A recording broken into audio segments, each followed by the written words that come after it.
C'est ma maman, c'est ce qu'elle vend. Et puis elle me met à l'école. Pourquoi tu veux que je la condamne aujourd'hui? Si je peux l'aider jusqu'à ce que le Seigneur la convainque que c'est pas bon, alors il va la convaincre. J'étais à Yopougon quand j'ai perdu mon emploi. Et puis Dieu merci, j'ai ouvert un kiosque. En ce moment, les étudiants étaient encore à Yopougon. Et je commençais à vendre la bière. Moi, musulman, je ne bois pas. Mais j'ai vu que ça marche. Ça va m'aider. J'avais 2 congélateurs. Je payais à l'époque 35 000 francs d'électricité pour les 2 mois. Si c'est aujourd'hui, ça va être dans le 120 000 francs. Et je payais la scolarité de la personne qui était avec moi. Et il y a un monsieur, il y a une église évangélique qu'on appelle, comment on appelle? Quoi Philadelphie? Réveil Philadelphie, à côté de la pharmacie Torbouche. Quand vous dépassez le carrefour Fumoyapo, vous allez un peu, avant d'arriver à la pharmacie, l'église est là, Réveil Philadelphie.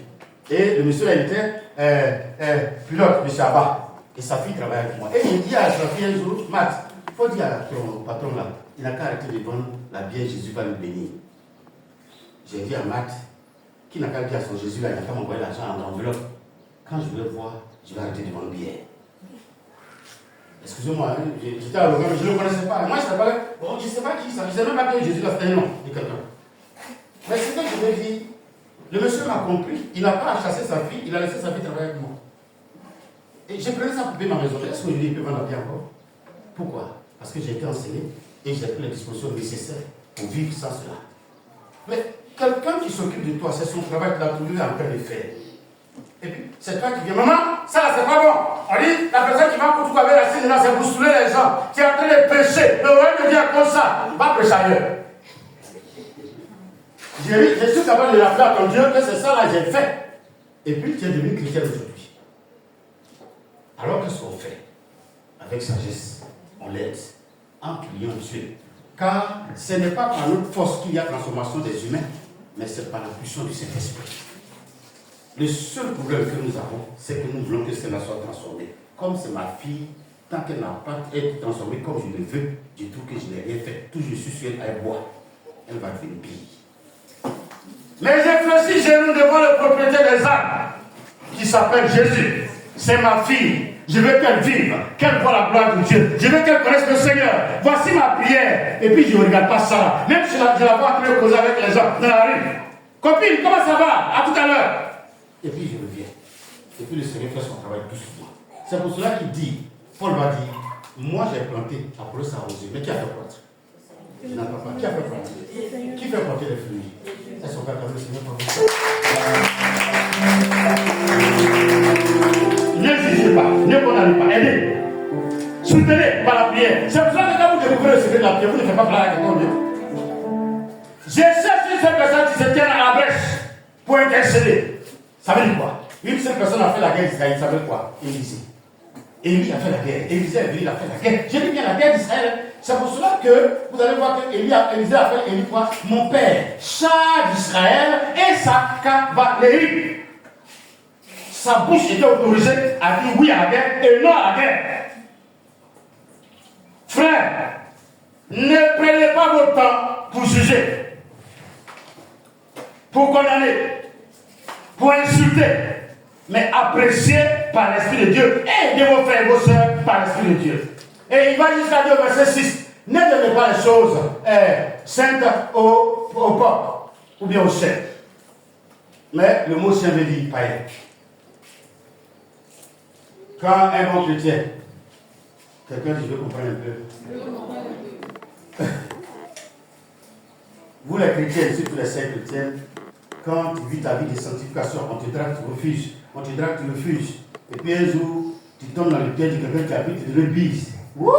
Seigneur, merci, j'ai pu embrasser la sœur chrétienne, la sœur pasteur. Sur le champ, si vraiment l'Esprit de Dieu en toi, tu commences à t'attrister parce que tu sens que tu as reconnu une valeur de toi. Si le chrétien s'attache à des gens qui ne connaissent pas la parole, à un moment, ils vont t'arracher la gloire de Dieu et puis demain, ils deviennent tes propres ennemis.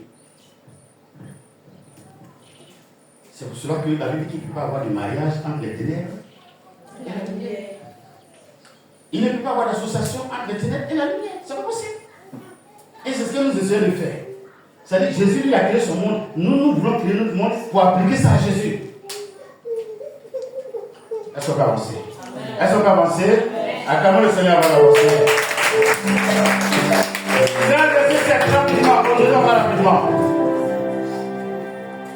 Demandez et l'on vous donnera. Cherchez et vous trouverez. Frappez et l'on vous ouvrira. Faites asseoir. Tout le monde connaît cela. C'est Matthieu combien? Je n'entends pas. Matthieu combien? Demandez et l'on vous donnera. Ça veut dire quoi? Là, je vais m'arrêter pour que vous parliez. Ça veut dire quoi? Il y a 3 éléments, non? Premièrement, on fait quoi? On demande à qui? Acclamez le Seigneur pour vous-même.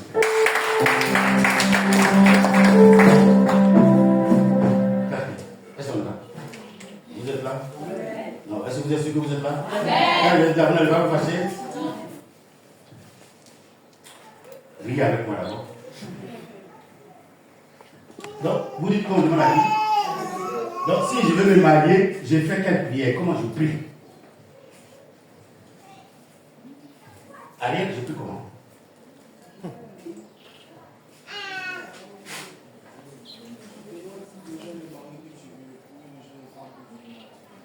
Donc, je dis quoi? Il faut demander, on va voir.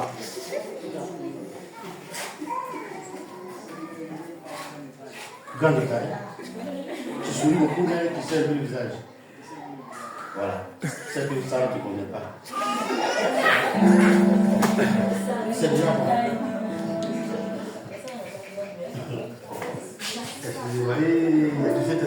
Alléluia. Excusez-moi, mais ce qu'il dit, ça me plaît. Mais aujourd'hui, c'est pas ce qu'on fait. Je prends une photo sur Facebook. Cet esprit. Vous comprenez? Cet esprit, si je n'ai pas eu celle-là, pourquoi je vis alors? Sinon, il a dit demander de long. Seigneur, j'ai atteint l'âge de vie, je veux me marier. Mais les Écritures disent que c'est toi qui as créé Adam et Ève. Et c'est toi qui as attrapé la main de Ève pour me la conduire à Adam. Je suis un homme. Je t'en supplie. Peux-tu attraper la main de celle que tu m'as réservée pour la conduire à moi? La prière prophétique. C'est pas sur l'ensemble, hein? Mais ça peut prendre le temps que ça va prendre. Très généralement, quand Adam arrive, on peut discuter. Mais quand Adam lui voit Ève, logiquement, ça doit l'amener à être prophète. Est-ce que vous lisez dans ce testament? Quand Adam a vu Ève, quelle a été sa réaction? Et puis il a dit quoi, s'il te plaît? Pourquoi dire les soeurs? Allez-y, il a dit quoi? Comment vous appelez la dit là? Oh, ça t'adresse comme moi. C'est bien. Alléluia, c'est bien. Alléluia. Lui, t'as dit, c'est beau, c'est bien. Vous êtes trois? C'est la jumelle? Oh, c'est beau. Mais qu'est-ce que je veux dire? On fait venir la femme. Excusez-moi, on ne presse pas sur ça au début, mais ça compte. En ce moment, Dieu était arrêté avec Adam. Et puis un coup, la fille, sors là-bas. Vas-y, pas vite, fais vite ça. Voilà, quitte la chaîne et puis viens. Caméraman, tu la fixes très bien. Voici mon elle viens. Doucement, doucement. Oh, arrête ta main sur la bouche. Alléluia. Oh, que Dieu l'amène, hein. Que Dieu l'amène. Quand Adam vient, et puis il a poussé Dieu. Alors souris. Alléluia.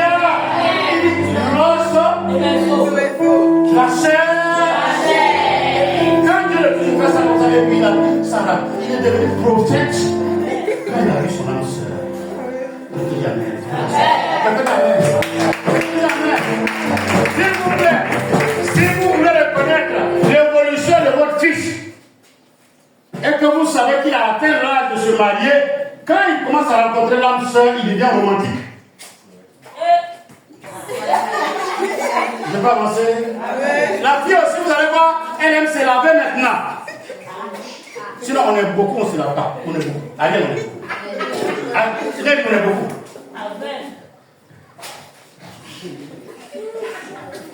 On est beaucoup. Quand on rentre dans la douche, on dit jusqu'à bien pour te faire, l'eau on met, tu l'autre va nous tuer. Oh, ça tête, ça tue. Alléluia. Alléluia. Frère, demandez à Dieu tout ce que vous voulez. Alors il va jusqu'à dire, mais qui d'entre vous, son fils va demander un poisson, il va donner un serpent. Si vous demandez réellement la présence du Saint-Esprit en vous, car je veux que quelqu'un retienne que tant que tu n'as pas le Saint-Esprit en toi, tu fais des efforts inutiles. Vous vous rappelez 10 vierges dans Matthieu 25. Il y avait comme le sang et il y avait comme le folles. Mais les 5 folles, qu'est-ce qu'il manquait? Sinon, les virginités là, il n'avait pas de péché, mais il n'avait pas l'esprit. Sans le Saint-Esprit, ta vie chrétienne est inutile. Souvenez-vous des gens que Paul a rencontrés à Éphèse. Et il leur a demandé, avez-vous reçu le Saint-Esprit quand vous avez cru? Il dit, mais c'est quel village qu'on appelle Saint-Esprit? Parce que Paul a dit, ils font trop d'efforts dans la prière. Écoutez, quand vous avez le Saint-Esprit, il y a des prières que vous commencez. Seigneur, je veux que mes soeurs se marient. Et puis un coup, le Seigneur commence à dire, il faut chanter tel chant. Et puis tu commences à chanter. Et puis ta soeur t'appelle 2 semaines après, il y a un monsieur qui me fait du suivi avec moi. Tu retournes vers le Seigneur, c'est que tu as commencé, selon Philippiens, il faut l'achever pour ma soeur. La première chose qui manque aux chrétiens, ils ne demandent pas le Saint-Esprit pour pouvoir intercéder, parce qu'on n'aime pas prier pour les autres. Tu as la dernière, mais la première, il faut prier pour que les derniers se marient. Toi, ton mariage va dépasser eux plus les mariages. Mais quand les gens s'asseyent, c'est vrai, grâce à ça, ils ne se marient pas, c'est une honte. C'est pourquoi c'est une honte, mais toi, c'est une gloire. Bon, je ne sais pas si vous êtes là. Amen. Le problème, bon, est-ce que vous avez cette discussion avec nous? Excusez-moi. La dernière, sa chance peut-être aujourd'hui, mais la grande, ça peut être dans 15 ans encore. C'est le même Dieu qui fait ça.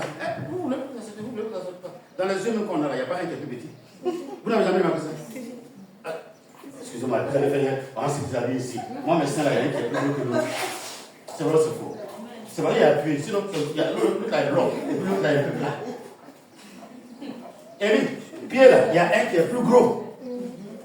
Vous ne savez pas ça. Même quand vous vous arrêtez, il y a un pied qui est plus long et l'autre est plus court. Ah, vous ne savez pas ça. Mais qui a créé? Vous ne pouvez pas dire les enfants aussi. Il y en a qui ont tête est plus plate et il y en a qui ont tête. On peut appeler pour voir ça.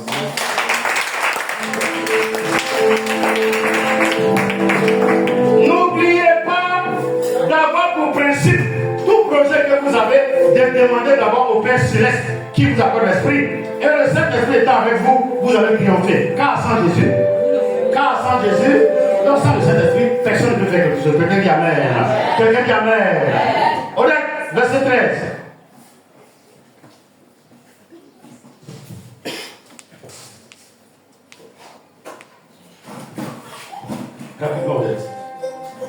Entrez par la porte étroite, car large est la porte, spacieux est le chemin qui mène à la perdition. Et il y en a beaucoup qui entrent par là. Tu peux t'asseoir. Donc nous sommes du verset 7 au verset 12. Mais, j'ai dit verset 13 au verset 19. On ne va pas tout lire. Il a dit de rentrer par quoi? Là, on est ensemble, je suis sur vous. Quand je crois, tu avais dit quoi? Ça veut dire quoi? Qu'est-ce que Dieu nous demande? Qu'est-ce qu'il nous demande? Et puis quoi encore? Vous n'avez pas vu, quand on veut vivre la vie chrétienne, ça ressemble à une vie de contentement. Dieu ne te donne que ce dont tu as besoin pour vivre. C'est vrai, c'est faux. Mais regardez bien, si ta maison c'est 50 000 francs, et qu'il sait que tu dois manger 20 000 francs, tu dois recharger ton compteur, 10 000 francs, ça fait combien? Ok. Vous n'êtes pas bon, tu me dis, tu donnes la maison d'abord. Et puis après, il donne 10 000. Ça, c'est pour l'électricité. Et puis on met 5 000.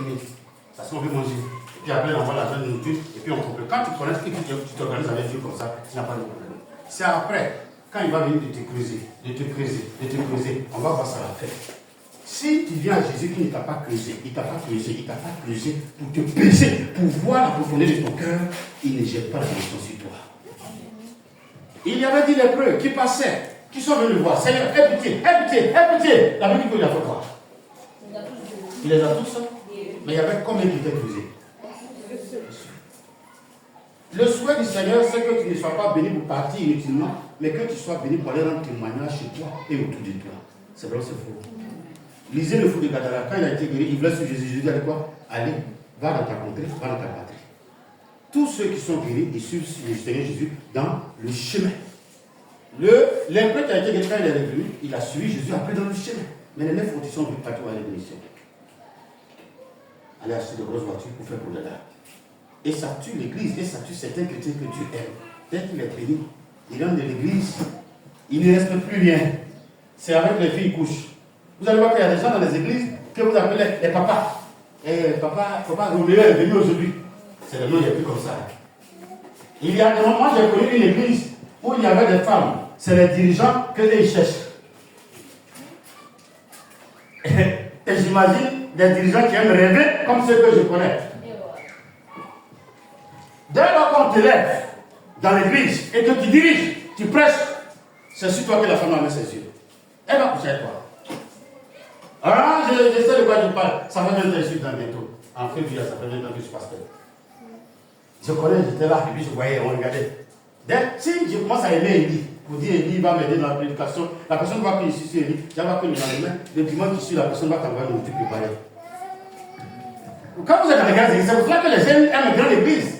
Il y a des sœurs, des femmes dedans qui vous envoient les draps, des serviettes, des savons. J'ai dit, oh, toi tu n'as pas fait publicité sur Facebook que tu as besoin de savon, et puis on t'envoie savon là pour dire ça, il y a des ça enlève pour toi. Alléluia. Il y a des médicaments qu'on vient vous donner. On dit non, on fait lavement avec. Dès que tu finis de faire lavement, quand tu marches, tu entends l'eau dans ton ventre, tu entends ploum. Ploum, ploum. Tu as tous les problèmes. Dans les églises, je sais de quoi je vous parle. Souvent, quand on attire votre attention, faites attention. Il y a des hommes qui viennent dans l'église. Oh, je veux aider tous les jeunes à avoir des projets. Et puis, vous venez avec vos projets. Et puis, tu sens que la personne finance. C'est vrai, la personne vous donne. Mais l'argent ne vous conduit à rien. Et puis, vous dépendez de lui désormais. Ça, vous comprenez. Toujours, vous avez besoin de son service. Et puis, au fur et à mesure, la personne vous détourne de l'église. Soit par les bâtir pour elle. Et puis, vous partez avec lui. Mais quand vous arrivez, vous n'avez pas de vue là-bas. Faites attention à ce que vous recevez.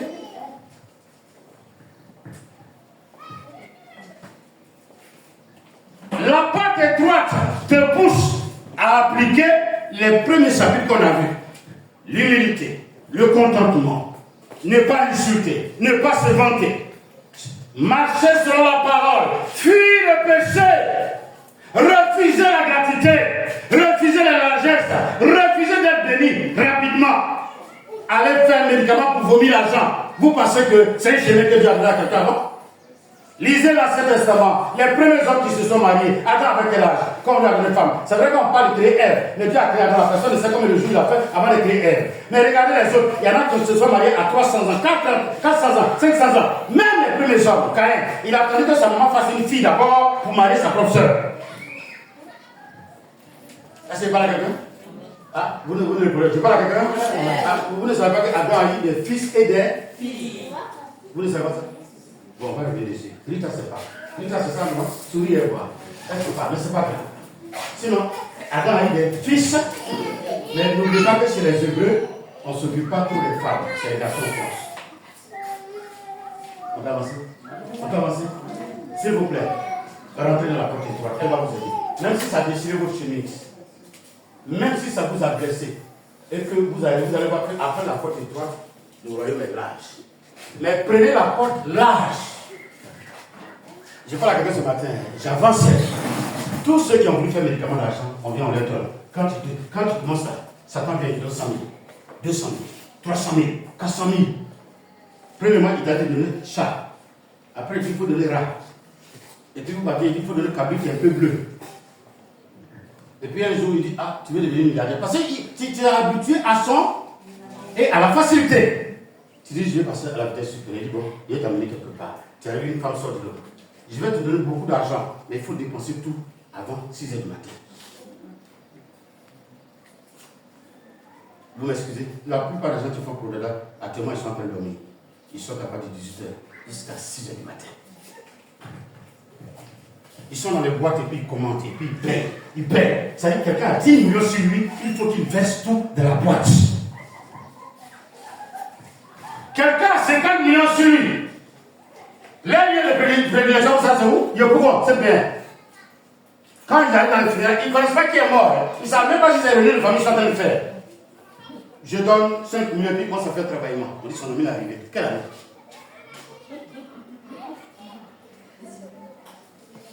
Parce que Satan lui a dit, tant que tu n'as pas dépensé tout, tu vas voir avec moi. Au départ, c'est large, vous pensez que c'est une bonne route. C'est après vous découvrez que c'est rempli de pièges et qu'il n'y a pas de bouton. Mais la route étroite là, vous la voyez trop compliquée.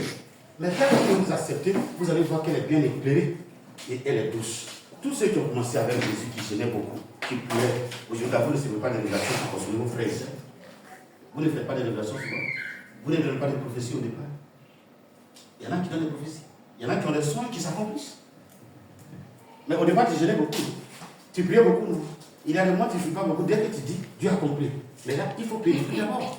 Il faut passer par le chemin étroit.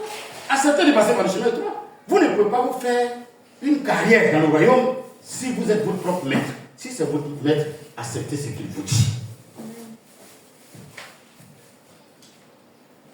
Empruntez le chemin étroit. Dans le chemin étroit, il y a le comportement à l'église, dans le groupe, partout, acclamez, dansez, chantez, asseyez-vous, levez-vous. Ça, c'est le chemin étroit. Alléluia. Alléluia. On a lu jusqu'à quel verset?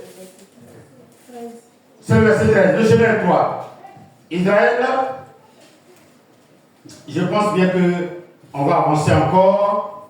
Donc, c'est dans ce chemin-là qu'il y a la révélation basée sur la parole. Ah, quelqu'un dit ah. Il faut dire le chemin étroit. Doit me conduire à éviter les facilités. Quand on parle du chemin étroit, vous allez voir qu'il y a des révélations. Mais les révélations sont basées sur quoi? Est-ce que vous êtes là? C'est basé sur quoi?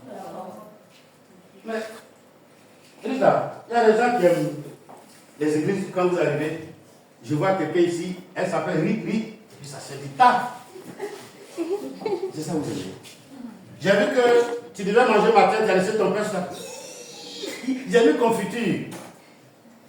Et puis les gens sont contents. Mais après on a dit ça, ça ne veut quoi? Ça ne veut pas rien, non? Or, quand la révélation est basée sur la parole et qu'on peut trouver les traces de la Bible, c'est la meilleure révélation. Mais pour avoir ces gens de révélation, il faut dépendre de Jésus et avoir le Saint-Esprit avec toi. C'est ce que beaucoup ne supportent pas. Ils savent faire des médicaments pour avoir des visions de Dieu. Utiliser les yeux des hiboux, les yeux des aigles pour voir dans le noir. Tout ce que vous voyez qui sont ces gens de révélation, ils peuvent savoir quel habit tu as porté en bas de ton habit. Ça, c'est les yeux de l'aigle et les yeux du bois. C'est pour cela que j'enseigne à des chrétiens, si Nelly rencontre Ariel, chaque jour que tu rencontres Ariel, mon ami, je sens que tu vas prendre des cahiers. La semaine qui arrive, je sens que tu as pris ta trousse. La semaine qui arrive encore, je sens que tu seras en état à un devoir. Je vous pose une question. C'est révélation d'accord, mais quelle révélation c'est? Vous répondez? Vous n'êtes pas là? Il n'y a pas de but. C'est l'esprit de mort qui te pousse à faire ça. Voilà une deuxième révélation pour que vous sachiez que ce n'est pas Dieu. Vous me voyez venir vers la soeur, et puis quelqu'un dit ça, il sait qu'il va confesser chez lui. Et puis effectivement, je vais voir. Écoute. Tu me vois partir vers la soeur, et puis ça, là, mon question de qui va arracher ses lunettes, et puis j'arrache. Effectivement, ça s'est réalisé, non? Mais est-ce que Dieu peut se comporter comme ça? C'est pour cela. Quelqu'un, je suis là. Non, j'entends pas. Quelqu'un, je suis là, hein? C'est pour cela que vous allez voir que cet esprit-là, quand vous arrivez chez lui, il y a quelqu'un que Dieu me révèle, ils l'ont attaché pour le tuer demain. Mais comme il ne doit pas mourir, ils vont tuer l'autre. Mais l'autre va mourir. Hein? C'est pas ce que vous comprenez. Tout révélation est basé sur quoi? Mais ça, c'est les combien qui donnent des révélations comme ça.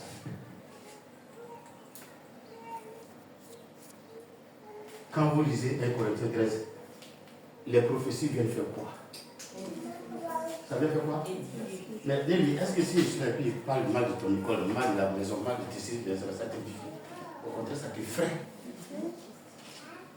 Une prophétie qui effraie, les prophéties qui effraient et que ça effraie, vous êtes... Donc vous êtes obligé, elles sont de la même. Vous êtes obligé de vous arrêter. Quand on dit votre révélation, vous êtes... Prophète, pas du tout. Il n'a qu'à dire quoi encore?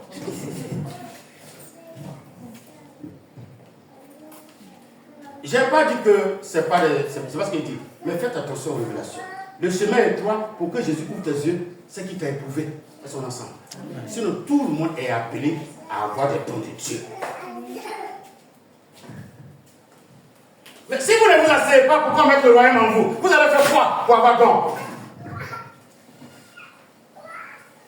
Il y a un monsieur que son enfant a prêté un taxi.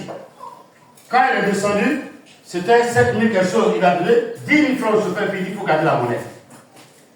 Donc il est descendu à la porte. Et puis un jour, le même monsieur, le papa maintenant, prend un même taxi, mais le même taxi, ça fait un montant. Donc, comme l'enfant avait donné, il a dit au chauffeur de garder la monnaie. Le jour où le chauffeur est tombé sur le papa, il s'attendait à ce que le monsieur lui donne l'enveloppe. Ils arrivent devant la porte et le vieux assis dans la voiture, puis il attend sa monnaie. Il attend sa monnaie. Et puis le chauffeur dit, vous descendez pas? Non, vous ne m'avez pas donné ma monnaie. Il dit, ah, le vieux, avant tu es ton fils, là, pour lui, c'était plus de 3 000 francs, mais il m'a dit de prendre la monnaie. Toi là, c'est 2 000 que j'ai. Il dit, ah, c'est mon fils, c'est pas lui qui a cherché, c'est moi qui ai cherché. Lui, il n'a pas souffert, mais moi, il sait comment j'ai eu. Si j'avais donné la monnaie comme ça, lui ne serait pas dans cette maison. Il faut me mettre en haut. C'est ce qui fait qu'aujourd'hui, les gens ne veulent pas s'asseoir dans l'église. Parce qu'ils ne veulent pas que Dieu creuse. Et vous allez voir que c'est notre conclusion. Si vous ne vous asseyez pas pour que Jésus vous baptise, pour que vous creusiez avec les épaules que vous subissez à l'église, vous risquez demain de regretter votre vie chrétienne. Je dis et je répète, je ne veux pas qu'on vous appelle des gens qui vont à l'église, qu'on vous appelle des disciples de Jésus. Et ça nécessite qu'on passe par la porte étroite, qu'on ait un comportement de quelqu'un qui a tout sacrifié. Acceptez de vous asseoir, acceptez d'écouter, acceptez d'aimer la parole, de marcher selon la parole, de méditer la parole et de vivre sur la base de la parole. Ça ne coûte rien. On va finir avec cette partie. Israël, allons-y, à partir du verset 21. Ceux qui me disent, Seigneur, Seigneur, n'entreront pas tous dans le royaume des cieux, mais celui-là, seul qui fait la volonté de mon Père qui est dans les cieux. Alors, au verset 24. C'est pourquoi, quiconque entend ces paroles que je dis et les met en pratique, sera semblable à un homme prudent qui a bâti sa maison sur le roc. La pluie est tombée, les torrents sont venus, les vents ont soufflé et se sont jetés contre cette maison. Elle n'est point tombée parce qu'elle est fondée sur le roc. Quelqu'un dit Amen. Tu peux t'asseoir. La première chose qu'on veut, quand vous remontez dans le verset 16 à 18, vous allez voir, il parle d'un arbre. C'est que quand vous rentrez dans la maison de Dieu, vous portez des fruits. Jésus va jusqu'à dire, un mauvais arbre ne peut pas porter de bons fruits. On peut s'appeler tous prédicateurs, mais c'est par le message qu'on donne. Est-ce qu'il console? Est-ce qu'il bâtit? Est-ce qu'il affermit? Est-ce qu'il les aide à espérer? Si oui, on avance. Je peux avoir de la connaissance et interpréter la Bible. Mais est-ce que j'ai l'esprit pour enseigner? Si oui, on avance. Et le Seigneur nous dit, les vrais chrétiens qu'il veut former, c'est ceux qui font la volonté de son Père. Or, en Jean 8, verset 32, il a dit quoi? Pour faire la volonté de son Père, si réellement nous croyons que nous sommes ses disciples, de faire quoi? De garder sa parole. Personne ne peut se réclamer de Jésus s'il ne connaît aucun élément de sa parole. Personne ne peut se réclamer de Jésus s'il marche avec une parole et non pas avec les Écritures qu'on appelle communément la Bible. Frère, dans les derniers temps, Jésus dit, des gens viendront à moi pour dire de chanter à ta gloire. Ma cassette a marché. J'ai fait des concerts devant 100 000 personnes. J'ai dansé, j'ai loué, j'ai cassé le pédale de batterie. J'ai mélangé les notes du piano. Jésus, tu ne me connais pas. Quand on chantait, Jésus est vainqueur, c'est moi ma voix qui dominait. Et puis il dit, mais j'entendais le chant. Ah, dans l'église là, où il y avait Jésus qui ont fait dire, ah, d'accord, j'entendais. Mais je regarde sur ma liste, tu n'es pas là.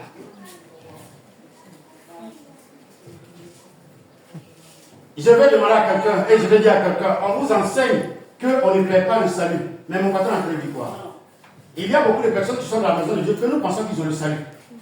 Moi, je ne critique pas, mais je suis en train de prêcher la parole. Il faut faire un effort pour que Jésus te connaisse. Je parle à quelqu'un. L'identification est excellente, tout comme le salut est. Non, on est en groupe actuellement, mais chacun vit pour sa place. Moi, j'ai déjà ma maison. Je vais vous montrer les images de jour. Mais faites un effort pour posséder votre maison. Excusez-moi, n'attendez pas, vous m'excusez, parce qu'on nous a donné une mauvaise habitude. Et lui, ici, il mange pas, il boit vin, il boit bandit. Il y avait un palmier chez eux, ils ont fait tomber pour faire bandit. Même quand ça ne donnait plus, ils mettaient l'eau pour que ça donne. Parce qu'eux, ils étaient en train de faire un coup par là-bas.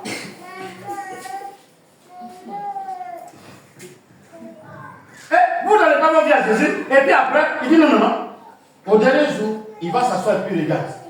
Il a sa liste, il connaît tout le monde. Frère, je veux que tu t'identifies. Mais ce qu'il a en train de dire, accepte d'être parmi les bienheureux.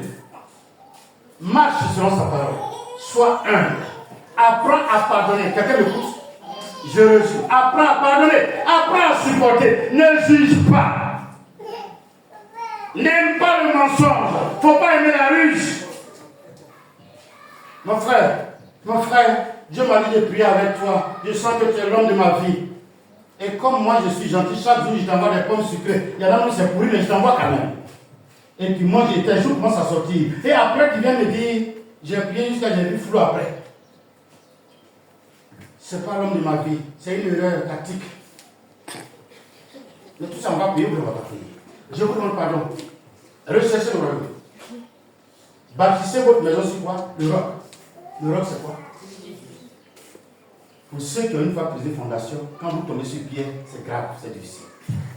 Mais si le chrétien n'accepte pas de creuser, pour s'asseoir sur Jésus, et qu'il veut vivre sa vie de lui-même, comme il l'entend, comme il le veut, Jésus dira un jour, mais je ne te connais pas. Et revenez à Jésus. Acceptez d'être humble. Acceptez que le royaume s'asseye en vous. Soyez des fils du royaume. Tout ce que Jésus demande au travers de cet enseignement, c'est que chacun de nous accepte le royaume. Une fois que tu l'as en toi, alors tu peux porter des fruits. 50, 60, 100, 200 000. Tu peux parler de Jésus à quelqu'un. C'est à partir de là que le verset 12, que je vais lire rapidement, regardez bien, c'est notre conclusion. Écoutez très bien. Tout ce que vous voulez que les hommes fassent pour vous, faites de même pour eux. Car c'est la loi et les prophètes. Quelqu'un dit, je vais comprendre. Je suis en train de finir. Vous êtes là, souriez avec moi. Souriez avec moi. Vous allez voir ma brèche, souriez. Vous avez vu que quand la sœur est venue, c'est comme si elle pouvait s'y d'habitude, non? Mais pourquoi? Pourquoi vous avez son ouverture? Ça m'en est disposé quand elle est venue. Mais il y a des gens qui rentrent dans l'église et qui croisent les pieds. Vous ne pouvez pas aller avec eux, vous pouvez pas sourire avec eux. J'ai dit, toi, tu veux que je dise qu'Élie a une belle chemise. Et puis quand toi, tu vois comment tu dis, donc quand il te voit, il fait comment? Vous n'êtes pas là? Si tu veux qu'on t'apprécie, tout ce que tu vas faire pour quoi? Ma copine, c'est ta robe, ça, c'est beau. Et puis tu dis, tu touches un peu.